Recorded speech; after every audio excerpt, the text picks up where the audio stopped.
Здравейте, приятели! Командировах мъже и детето навън и целогодишния ми мързел ще прави сезонно почистване, но първо да се пофръцкам пред вас с новите ми покупки за дома от Pink Angel. Имам жестоки промоции, пак се снабдих с ново спално белье. Техните чаршафи са най-вълнуващото, което се случва в нощния ми живот. Поръчах си и още 3 от прословутите им сатенени пижами, нереално красиви и безупречно качество. Могат да се носят и като плажни сетове и за излизане, за такива в мола гаранция ще ви отдрусат поне 200 кинта. Пък ако не щете да се въргаляте в сатенен лукс, имат и страшни в Tinjos помощни модели. Аз реших, че ако не искам брака ми да се разпадне, трябва да спра да се мотая вкъщи опасана като Станислав Христов Христосков с пижами на избелял едноок Пикачу. Затова сега домакинствам с визия на милионерша, но с менталитет от село. Чекнах си хубаво по прозорците, за да видят комшиите лъскавата ми пижама, докато си наникам джамовете. После увършах с проксмикачката и мопа и се приготвих в Tinjos универсален препарат.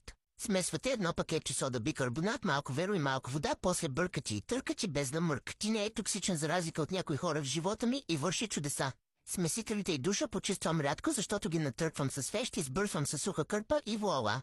Най-после да намеря приложение на тези свещи, че на този етап романтиката не е вечера на свещи, а да си изядеш манджата без бебето да пощорее.